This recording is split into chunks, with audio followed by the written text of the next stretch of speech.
Hello friends, SS kitchen में आपका स्वागत है। आज हम जा रहे हैं बनाने बचे हुए चावल का डोसा।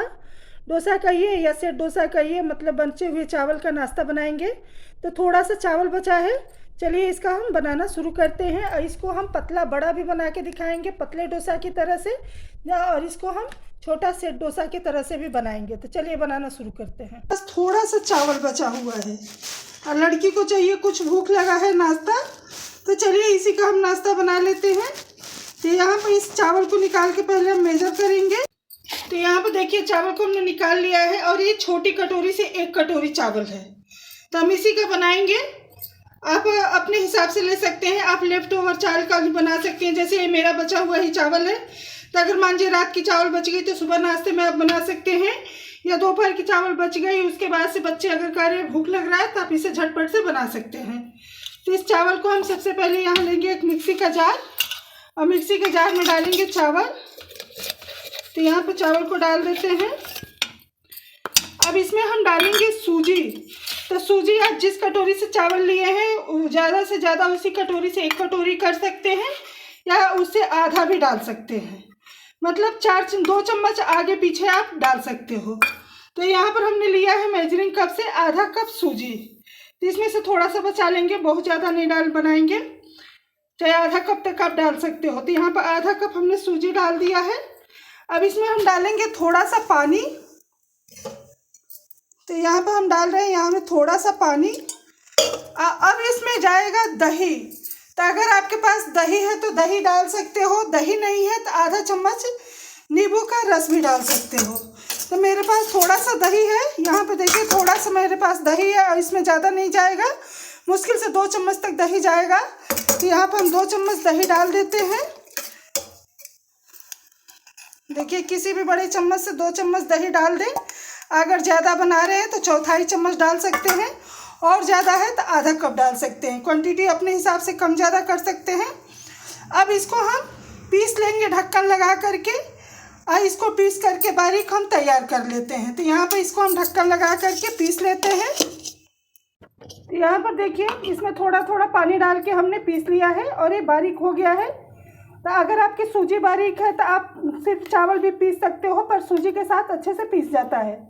अगर मोटी सूजी है तो उसे तो आप पीस के ही बनाएं, तो इससे झटपट से हो जाता है।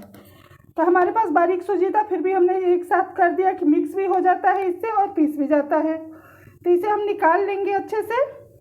तो यहाँ देखिए हमने निकाल लिया है, लेकिन ये काफ़ी गाढ़ा है। तो यहाँ पर हमने थोड़ा सा पानी डाल रहे हैं, और पानी डाल के इसको मिला लेंगे। इसकी कंसिस्टेंसी जैसे पकौड़ी का घोल होता है वैसे ही चाहिए, या मान लीजिए कि आप डोसा बनाते हैं तो जैसे डोसा का घोल होता है उसी टाइप का चाहिए। तो इसे हम मिला लेते हैं। तो यहाँ पर देखिए 4 चम्मच पानी डाल के हमने मिक्स कर लिया। अभी भी ये काफ़ी गाढ़ा है, पर इसे हम रखेंगे 5 से 7 मिनट के लिए रेस्ट पर। तब तक आपको चटनी जो भी बनाना है, चटनी साथ में बनाना है तो बना सकते हैं, सब्जी बनाना है तो बना सकते हैं। तो इसको तब से आप रेस्ट पर रख दें, तो इससे सूजी जो है थोड़ा सा फूल जाती है तो अच्छा लगता है। तो इसको हम ढक के रख देते हैं 5-7 मिनट के लिए रेस्ट पर। उसके बाद से आपको दिखाते हैं। तो हमने यहाँ अभी तक नमक नहीं डाला है, तो बनाते समय नमक और कुछ और डालेंगे। तो तब तक इसे हम ढक के साइड रखते हैं। चलिए, तो इसको रखे हुए 5 मिनट हो गया है। आप चाहें तो इसे 15 से 20 मिनट भी रख सकते हो, कोई दिक्कत नहीं है, लेकिन हमने सिर्फ इसे 5 मिनट ही रखा है। 5 मिनट बाद इसे आप बना सकते हो, क्योंकि सूजी ऑलरेडी पतली थी और ऊपर से पीस भी गई थी, तो इसमें फूलने में टाइम नहीं लगेगा। अब यहाँ डालेंगे थोड़ा सा इसमें नमक। तो नमक आप किस चीज़ के साथ खा रहे हो उस पर डिपेंड है। आप चटनी या जो भी सब्जी बनाए हो, कितना चटपटा बनाए हैं, तो नमक उसी के अकॉर्डिंग डालिएगा। तो हमने यहाँ नमक डाल दिया है। अब इसमें जाएगा फूलने के लिए सोडा। तो यहाँ पर आप इनो का भी इस्तेमाल कर सकते हो, बेकिंग पाउडर का भी कर सकते हो, और बेकिंग सोडा का भी कर सकते हो। तो हम यहाँ चुटकी से 2 चुटकी डाल रहे हैं बेकिंग सोडा, जिसको खारा सोडा भी बोलते हैं। यहाँ पर देखिए ये वाला पैकेट जो होता है बेकिंग पाउडर सोडा का, वो वाला हम डाल रहे हैं, खाने वाला सोडा, बेकिंग पाउडर नहीं डाल रहे। तो इसलिए हमने 2 चुटकी डाला है। अगर बेकिंग पाउडर डाल रहे हैं तो 1 चुटकी और बढ़ा सकते हैं, और डिपेंड करता है कि कितना आप बना रहे हैं क्वांटिटी। तो हमने थोड़ा सा लिया है, इस हिसाब से सिर्फ 2 चुटकी काफ़ी है। अब इसमें हम थोड़ा सा पानी डाल के इसको पतला कर देते हैं, काहे कि यहाँ पर बहुत गाढ़ा है, तो इसका बैटर थोड़ा सा पतला कर देंगे। अब यहाँ पर ये है कि आपको पहले बहुत ज़्यादा मतलब गाढ़ा भी नहीं रखना है, पहले बहुत ज़्यादा पतला भी नहीं पीसना है। अगर गाढ़ा है तो आप उसमें बनाते समय जैसे कंसिस्टेंसी चेक कर लीजिए, 2 चम्मच पानी डाल के एडजस्ट कर लीजिए जैसे हमने किया है। अगर बाई चांस आपके में पानी ज़्यादा पड़ गया है तो आप इसमें 2 चम्मच चावल का आटा मिक्स कर सकते हो। तो यहाँ पर दोनों चीज़ें हमने बता दी है। अब चलिए हम अपना तवा गरम कर लेते हैं। यहाँ हमने नॉन स्टिक तवा रखा है, अभी जला के जस्ट रखा है, अभी ये गरम नहीं है। अगर आप लोहे के तवे पे बना रहे हो तो उसको आप तेल से थोड़ा सा ग्रीस करके फिर बनाएं, ताकि आपका ये निकलने में आसानी हो, बहुत ज़्यादा चिपके ना। लेकिन नॉन स्टिक पर चिपकने का डर नहीं होता है, बिना तेल घी का आसानी से बन जाता है। तो इसे थोड़ा सा गर्म होने देते हैं 2-3 मिनट के लिए। तब तक अपना बेटर का कंसिस्टेंसी दिखा देते हैं कलछी से उठा करके। तो यहाँ पर देखिए, एक बार आपको कलछी से दिखाते हैं। यहाँ पर जो हम बेटर का कंसिस्टेंसी है इस तरीके का है, देखिए इस तरीके का है, जैसे हम नॉर्मल डोसे का बेटर बनाते हैं, या ये कह लीजिए कि जैसे हम पकोड़े का घोल बनाते हैं उस तरीके का है। तो इस तरीके का आप बेटर बना के तैयार कीजिए। तो आप चलिए, इसी तरीके का हमें चाहिए। अब इसे बनाना शुरू करेंगे। तो यहाँ पर तवा को हमने मीडियम फ्लेम पे रखा है। तवा हमारा हल्का गर्म हो गया है, बहुत ज़्यादा गर्म हमें नहीं चाहिए। और इसे अब हम डालेंगे। तो आप किसी भी छोटे बड़े साइज़ का बना सकते हो। तो हम यहाँ कलछी से एक कलछी बीच में डालेंगे। गैस का फ्लेम लो ही रखेंगे, बहुत ज़्यादा हाई नहीं रखेंगे। इसको हम फैलाए नहीं है, लेकिन आप चाहें तो थोड़ा सा फैला सकते हो अपने हिसाब से। और इसको हम ढक देंगे ऊपर से। गैस का फ्लेम देखिए यहाँ सिम रखे हैं, ताकि ये अंदर से अच्छे से पके। और इसे 2 मिनट के लिए पका लेते हैं। तो यहाँ पर देखिए, लो मीडियम फ्लेम पर हम पकाए हैं, बहुत ज़्यादा हाई भी नहीं है, बहुत ज़्यादा लो भी नहीं है, लो मीडियम करते हुए इसे पकाएं। अब इसे देखते हैं छुड़ा के छूटता है कि नहीं। अगर नहीं छूटेगा तो आप इसको थोड़ा सा ग्रीस करके भी बना सकते हो तवे को। तो ये देखिए आसानी से ये छूट रहा है। तो ऐसे आप चाहें तो ये पकने में, मतलब चावल ऑलरेडी कुक है, सूजी पकने में टाइम नहीं लगता है, तो आप इसे एक साइड भी पका के खा सकते हो, और चाहें तो आप इसे दोनों साइड पलट के भी पका सकते हो। तो ये दोनों तरीके से भी बनता है। तो इसे हम पलट लेते हैं और पलट के दूसरे साइड से भी थोड़ा सा सेक लेते हैं। तो सिर्फ ज़्यादा नहीं, 1-2 मिनट के लिए यहाँ भी सेकेंगे और सेक के इसे निकाल लेंगे। अगर आप स्पंज डोसा की तरह इसे खाना चाहते हो तो सिर्फ एक साइड भी सेक के खा सकते हो, क्योंकि ऑलरेडी इसमें चावल कुक होता है और बाकी चीज़ें कुक होने में टाइम नहीं लगती है। तो उसी हिसाब से ये बहुत जल्दी बन जाता है। तो यहाँ पर हम आपको दिखाते हैं उठा के, ये देखिए कितना बढ़िया बन के आया है। तो निकाल लेते हैं और इसी तरीके से सारे डोसा बना के तैयार कर लेते हैं। इसे आप अपने हिसाब से किसी भी चटनी के साथ, सब्जी के साथ, किसी भी साथ आप इसे खा सकते हो। यहाँ पर अगर एक साइड से इसे पका रहे हैं तो यहाँ पर ज़रूरी है कि आप ऊपर से इसे ढक के ही पकाएं। ढक के पकाएंगे तो ऊपर का सरफेस जो है अच्छे से पक जाता है। अगर नहीं तो आप इसे, मतलब अगर ढक के नहीं पकाएंगे तो दूसरे साइड से पलट के सेकना इसको ज़रूरी है, ताकि ऊपर की सरफेस भी अच्छे से पक जाए। तो अगर स्पंज डोसा की तरह एक साइड से पकाना चाहते हैं तो इसे ढक के ज़रूर पकाएं, जिससे कि ये बहुत अच्छा पक के आएगा। तो इसे हम निकाल लेते हैं। सेम प्रोसेस से दूसरा डालेंगे। यहाँ पर ज़रूरी चीज़, दूसरा डोसा डालने से पहले तवा को एक बार पोंछ लें, जिससे कि इस पर जो भी डस्ट चिपका हो, मतलब पहले का बेटर, वो निकल जाए। और बेटर को डालते समय देखिए बेटर को अच्छे से थोड़ा सा चला ले, ताकि इसमें जो सूजी या चावल बैठ जाता है नीचे वो अच्छे से मिल जाए। उसके बाद से इसे आप फिर सेम पहले की तरह से अपने मनपसंद छोटे बड़े आकार में आप डाल सकते हो। गैस का फ्लेम यहाँ पर लो मीडियम ही रखेंगे। हाई करेंगे तो ये अंदर से सीखेगा नहीं, जल जाएगा, मतलब और लो रहेगा तो बहुत से टाइम लेगा, कड़क हो जाएगा। तो इसलिए लो मीडियम फ्लेम पे इसे सेकेंगे और ऊपर से ढक के सेकेंगे। तो इसी तरीके से हम इसे ढक देते हैं। यहाँ पर देखिए ये सेट डोसा की तरह से बहुत अच्छे से सीख गया है। तो आप चाहें तो इस तरीके से भी निकाल सकते हो, या चाहें तो इसे पलट के आप सेक सकते हो। तो हम पलट लेते हैं और ये देखिए कितना अच्छा कलर आया है। और इसी तरीके से सेक लेते हैं। एक आपको प्रॉपर हम डोसा बना के भी दिखाएंगे कि अगर आपको इस तरीके का स्पंज डोसा नहीं पसंद है तो आप प्रॉपर जैसे पतला पेपर डोसा होता है वैसे भी बना सकते हो। तो देखते हैं एक ठो बना करके, अगर अच्छा बनेगा तो आप भी फॉलो कर सकते हो, ना बने तो ऑन कैमरा दिखाएंगे। तो आप स्किप कर सकते हो। तो पहले इसे बना लेते हैं।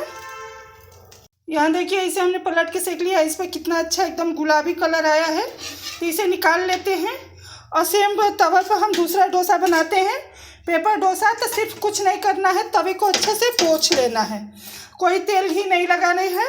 अगर आपका नॉन स्टिक तवा नहीं है तो आप इस पर तेल ग्रीस ज़रूर करें, वरना ये निकलेगा नहीं, फिर आप कहेंगे कि हमने बताया नहीं। तो इसके बाद से फिर इस पर हम डालते हैं 1 चम्मच डोसा। गैस का फ्लेम बिल्कुल लो है, देखिए एकदम लो पर है। अब यहाँ डोसा डालने के बाद से, बेटर डालने के बाद से डोसे की तरह इसे पतला हम गोल गोल घुमाएंगे। यहाँ पर देखिए तवे का टेम्परेचर थोड़ा सा हाई है हीट, क्योंकि ये पहले से ऑलरेडी गर्म है, तो ये नहीं फैल पा रहा है। तब थोड़ा सा लो करके फिर ऐसे हम बनाएंगे। तो इसको हम ऐसे ही बना लेते हैं सेट डोसे की तरह से। दूसरा लो फ्लेम करके, मतलब तवे का हीट कम करके फिर बनाएंगे। इस पर थोड़ा सा पानी डाल के इसका हीट कम कर लेंगे। तो इसे जैसे हमने सेट डोसा बनाया है, मतलब स्पंज वाला ही डोसा बनाया है, इसी तरीके से इसे बना के निकाल लेते हैं। तो फ्रेंड्स यहाँ पर मतलब पतला डोसा बनाने के लिए तवे का हीट कम करने के लिए यहाँ पर डालेंगे तवे पर 2 से 3 चम्मच पानी। अब पानी डाल के इसका हीट कम करेंगे, इसको अच्छे से पोंछ लेंगे। गैस का फ्लेम लो ही रखेंगे, बिल्कुल हाई नहीं करेंगे। अब इस पर डालते हैं, अब फैला के देखते हैं कि फैल पा रहा है कि नहीं। अब इसमें हमने 1 कलछी बेटर डाल दिया है और देखिए सामने ही फैला रहे हैं, कोई कट नहीं किए हैं वीडियो, क्योंकि पहले बिगड़ा था वो भी हम आपको दिखाए हैं, दोबारा फैल रहा वो भी दिखा रहे हैं। तो इसको देखिए इस तरीके से हम फैला लेंगे। तो यहाँ पर जितना फैलेगा उतना ही फैलाएंगे, क्योंकि इसमें मतलब दाल तो है नहीं कि बाइंडिंग है। अगर आप चाहें तो इसमें 2 चम्मच बेसन मिला सकते हो अगर बाइंडिंग की ज़रूरत पड़े तो। और इस तरीके से हम इसे फैला लेंगे। तो ये बहुत ज़्यादा ये भी पतला नहीं होता है, लेकिन उसकी अपेक्षा थोड़ा पतला हो जाता है। और फिर इसे हम लो फ्लेम पे ही अच्छे से करारे होने तक सेकेंगे। वैसे तो ये चावल है और सूजी है, तो ये बहुत ज़्यादा करारा तो होगा नहीं, क्योंकि दही पड़ी है ऑलरेडी, लेकिन फिर भी इसे हम करारा करके सेकेंगे। तो यहाँ पर सेकने देते हैं इसे। यहाँ देखिए थोड़ा सा सिक गया है, तो इस पर डालते हैं 1 चम्मच तेल, और तेल डाल के भी इसे मिला देते हैं ताकि अच्छे से ये सीखे। तो यहाँ सिर्फ 1 चम्मच घी या तेल, बटर कुछ भी आप ले सकते हो। इसको सेकने देते हैं। गैस का फ्लेम थोड़ा सा मीडियम रखे हैं, लो मीडियम फ्लेम पर सेक रहे हैं, बहुत ज़्यादा लो नहीं है, क्योंकि बहुत ज़्यादा लो रखेंगे तो ये सॉफ्ट पड़ जाएगा। तो यहाँ पर देखिए आसानी से ये छोड़ रहा है, तो नॉन स्टिक पर तो आसानी से छोड़ देता है। अगर लोहे की तवे है तो उसे आप ग्रीस करके उसके बाद बनाएं।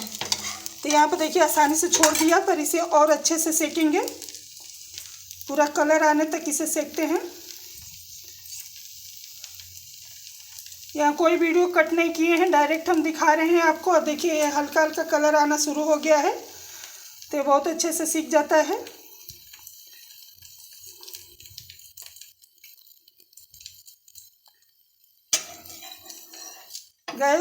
डोसे को घुमा ले या डोसे तवे को घुमा ले, हीट के हिसाब से आप इसे थोड़ा सा घुमा के अच्छे से सीख सकते हैं। तो हमने डोसे को ही घुमा दिया है, क्योंकि तो तवा बड़ा होता है और अगर हीट एक साइड में थोड़ा कम ज़्यादा लगता है तो सीखने में टाइम लगता है। तो ऐसे में आप तवे को भी घुमा सकते हो, सेफ रहता है।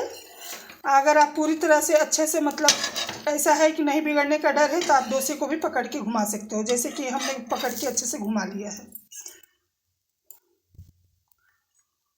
तो ये देखिए अच्छे से सीख गया है। अब इसे हम आपको पलट के दिखाते हैं। ये देखिए कितना अच्छा कलर आया है और कितना बढ़िया है, देखने में लग रहा है, खाने में भी एकदम टेस्टी होगा।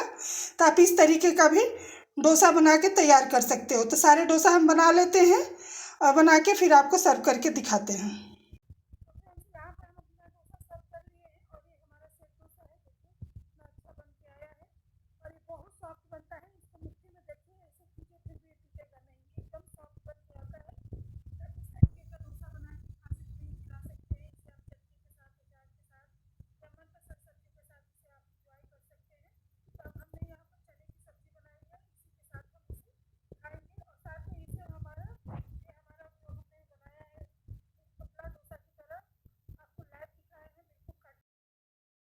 पतला वाला डोसा है, इसे भी हमने चने की सब्जी के साथ सर्व किया है, लेकिन आप अपने मनपसंद चटनी के साथ, दही के साथ इसे एंजॉय कर सकते हो।